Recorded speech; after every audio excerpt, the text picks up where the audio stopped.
As we do every day after a game here on Campbell versus Gallo, congrats to Jacob Fowler, who made a very strong first impression. First impressions are everything, and Jacob Fowler was terrific. And we'll see what they do now, Campbell, with the back-to-back this weekend, if they want to go to Fowler in 2 consecutive games and play him at Madison Square Garden on Saturday, or do you want to give him that big bump of the crowd behind him at the Bell Center on Sunday when the Edmonton Oilers and Connor McDavid are in town? Now, I do want to say something, Campbell. Yes. Because, again, I realize that people are hyper-focused on the Montreal Canadiens all the time. But after Fowler made his debut and had a very good first game. Yes. A lot of people were saying, see, Gallo, you're an idiot. Goalies do matter. You keep saying goalies don't matter. Your goalies don't matter. You've been reading my text messages.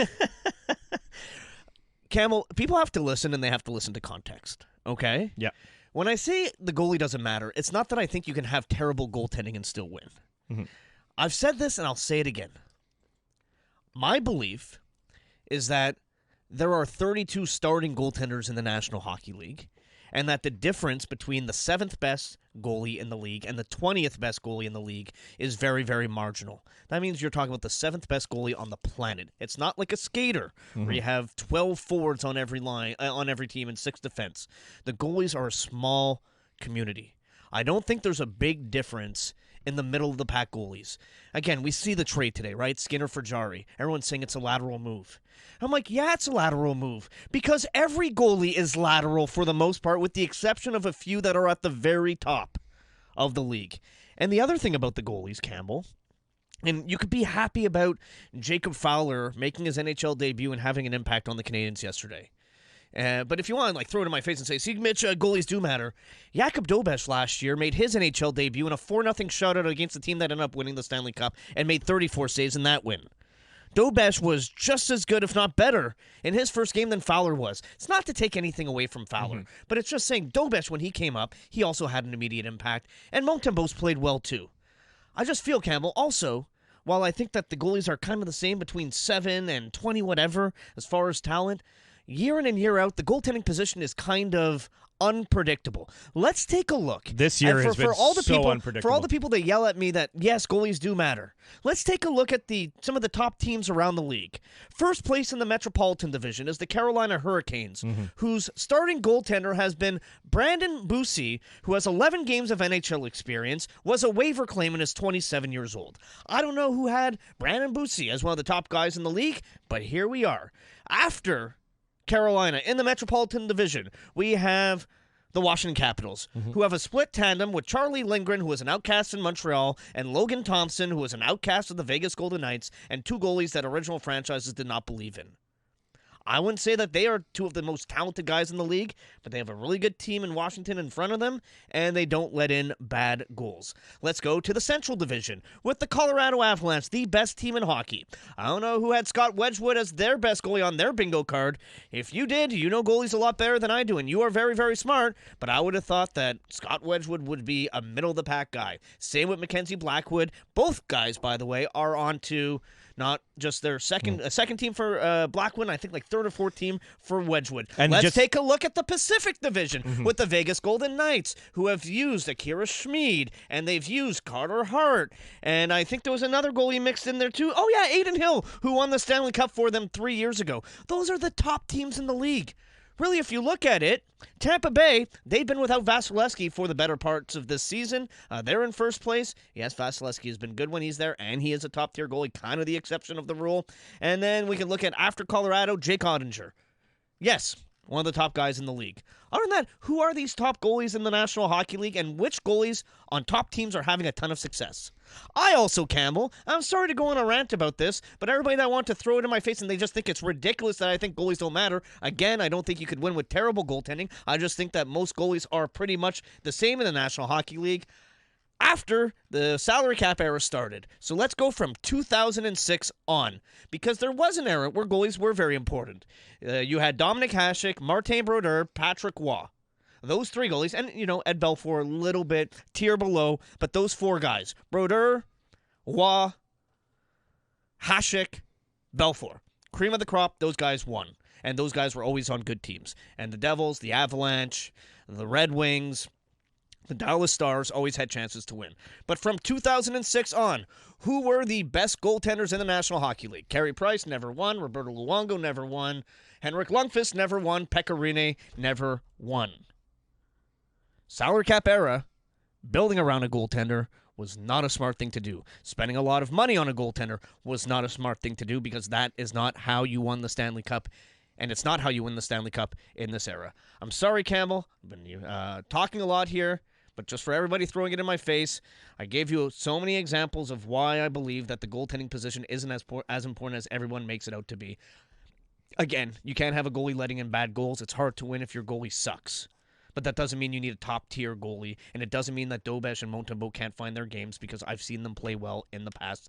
Case in point, much like Fowler was good in his debut, Dobeš came up here before anybody knew much about him, especially around the league, and he made 34 saves as the Montreal Canadiens beat the team that won the Stanley Cup 2 years ago and won the Stanley Cup again in back-to-back years and have been to the Stanley Cup final 3 years in a row.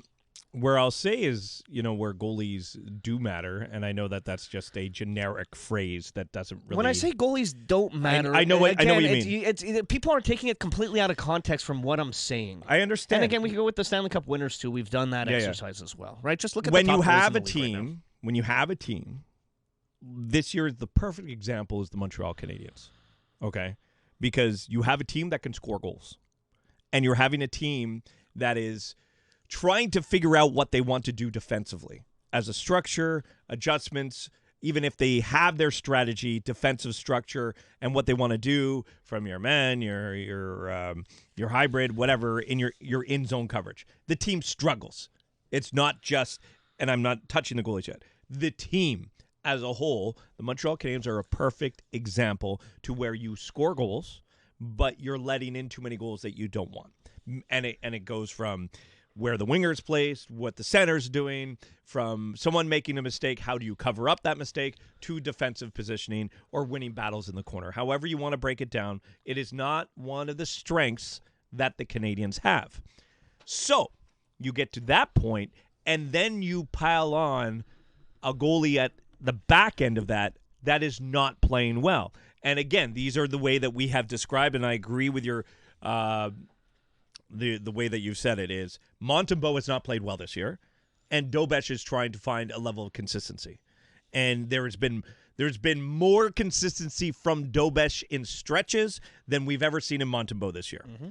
So when you pile on a team that's not doing well defensively or not in the perfect defensive structure but does have a good offense, and then you're not getting the goaltending, and then you drop a goaltender that wins his first game, that's where I can say the words, and this is the words that don't really make sense. Goaltending matters at a point when you're trying to outscore the opponent because your defensive system doesn't work. Mm-hmm. That's when you get into the top-tier goalies that you mentioned, because you're starting your arbitrary list of goalies don't matter from 7 down. Go with your favorite goalies.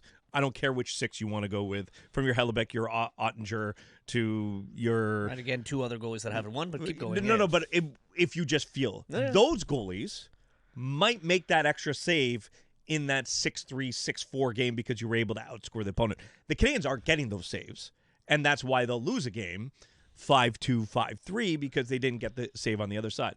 So when people are saying that's when a goalie matters, you could take an example of last night's game where the Canadiens got a 3-0 lead, and then Pittsburgh started to push, and then you got a save or 2 from Fowler, where maybe, and again, this is hearsay, and I'm trying to give you the other side of the argument where goalies do matter. I felt Fowler mattered yesterday in the game, even though the Canadiens were up 4-1 at a point, because he was making saves in a game where the Canadiens put up the 4 goals. Normally, you put up 4 goals in the National Hockey League, the numbers say you should win the game. The Canadiens haven't been able to do that because their goalies give up 3 to 4 goals a game.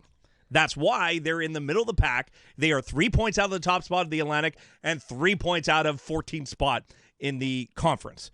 They're smack in the middle. And the reason is exactly that. They're not getting that save that they want. But I could go to the reason of the defensive zone coverage before, and they're not. It's fine. So that's where a performance like last night and Fowler matters a little bit different because they get the save. Could have Dobesh done that last night? Yeah. Could Montembeault have done that? Yeah. We haven't seen that from Montembeault in this season. We have seen in the past. We haven't seen it from Dobesh the last 3 weeks or so. So now Fowler gets that opportunity. I give Fowler every opportunity to do that again. But again, with the way that the Canadiens have been playing, I would not be shocked if the same problems happen. But if Fowler is giving you that extra save that Montembeault and Dobesh haven't been giving, that's an extra point, maybe goes to overtime. That's an extra point, a game that was going overtime, that you actually win. So that's the counter argument, whereas the Canadiens' defensive system isn't great in front of them.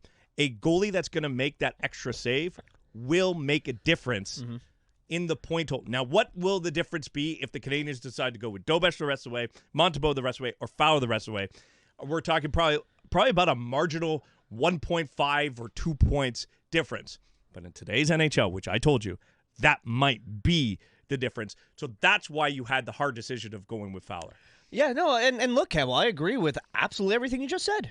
Good. And again, flip that, Pete. And again, I think you understand what I'm talking about when it comes to goaltenders, because I get what you're saying. What I'm telling you is the goaltender that is going to give you those extra saves that are going to mask some of the mistakes and get you those extra points in the standings, which was your complete point here.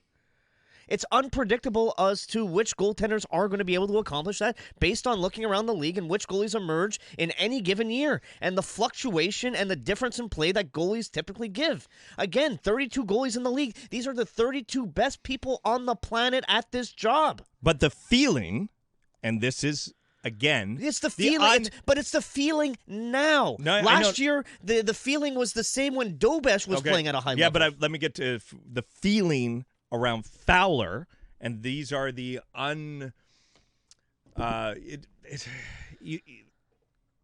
fans always elevate prospects until they play. I know. So the feeling around Fowler is that he is, even potentially, but even at this moment, a notch above of what the Canadiens have been getting. No, I understand that. And, Dobesh also started 6-0 when people were saying that he should be in the running for the Calder Trophy. And then you play more games, things even out. Exactly. And I think we knew what we thought was that Dobesh was going to come back down to earth, but Montembeault was going to come and meet him or cross over at some point.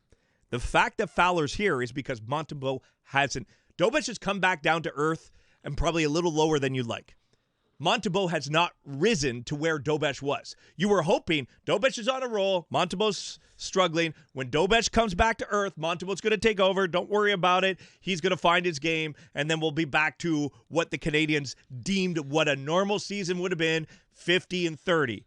But because Montembeault has not done that, that's why Fowler is here. Right. And 11690 on the text message board, because I do, Campbell, I know you want to break away and get to some calls. It's had your say. Let's go. I do want to address this because I see it as an argument that comes up quite a bit. 11690. Why people can be smarter than you. You just don't know the position. Maybe you don't know what you're talking about. I mean, you don't have to take a shot at me. Like, I have an opinion on goaltenders. Yours might differ from mine. But he goes on to say, let me ask you something. Last year, Stanley Cup Final, do you not think that if Edmonton had a better goalie, that series would have been a lot closer than one of us back to watch and that whole series over again and then tell me? Campbell, if I'm going to go back and watch that series over again, what I will tell you is Florida was a better team. I think Edmonton, in a different year, in a different Stanley Cup Final, could have won the Stanley Cup with Stuart Skinner. Now, if you're asking me, do I think a different goalie could have made the series closer? Maybe. Maybe it could have. I don't know for sure, but maybe. But do they win with Tristan Jarry? If you want a different goalie in place, let's say, what are you proposing? Let me put it to you like this: if Edmonton were to swap Skinner for Bobrovsky, all right, and Skinner is now on Florida and Bobrovsky is on the Edmonton Oilers, but you also have to make up the difference in salary. So you have to take somebody of significance away from Edmonton, whether it's Nugent Hopkins or Evander Kane or somebody else that was in a prime role for that team in the Stanley Cup Final. Then you're subtracting that player, right? I still think Florida wins the series. Florida was the better team. Bobrovsky was great in stretches. Stuart Skinner last year, Yes, they did not win the Stanley Cup. And 2 years ago, they came one game away. Their goaltender, Stuart Skinner, was good enough to win 3 playoff series, 6 playoff series in 2 years. Stuart Skinner won 6 of 8 playoff series in the last 2 years. Everyone says he sucks. If he sucks and he's not good, and goalies do matter, how has Edmonton been to the Stanley Cup final 2 years in a row? Yes, they lost to the Florida Panthers in the Stanley Cup final. Maybe a different goalie, it's a different outcome. I don't know. But, Campbell, all I'll hear is people saying, Edmonton needs a better goalie. Edmonton needs a different goalie. Edmonton needs a different goalie. Edmonton needs a different goalie. They get a different goalie. Oh, not that one. Yeah. Well, who the hell do you want Edmonton to go get? It might just be a feeling. Who is this superstar goalie in the waiting that Stan Bowman is supposed to go? You have to hope that Tristan Jarry can catch lightning in a bottle like Busey or like Aiden Hill or like Braden Holtby. There's a lot of hope on that guys. move. There's a lot of hope in that move. But that's the only thing you can do. Yeah. Where is there an available cheap Vezina Trophy winning goalie with playoff experience that's going to help you win the Stanley Cup if you're Edmonton? You can just tell me, yeah, Stuart Skinner's not good enough. All right, who else are you putting in goal? Mm-hmm.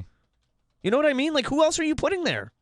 2 quick text message to my point. Fowler has pedigree. That's the difference. And that's where I said fans believe in the pedigree before they even see it. And now you're starting to see it. You see it in one game. How long will the word pedigree be used? Okay, I don't we'll talk about this on the other side. I don't even mind the pedigree. What is the pedigree, But though? that's He was a third-round pick. It's not like we're talking about Spencer Knight or Yaroslav Askarov, who are first-rounders. What's the pedigree? And this one coming in from Mike in Park X. Gallo is being perfectly reasonable, even if you disagree with him. And the criticism he's receiving are from people who struggle to understand nuance.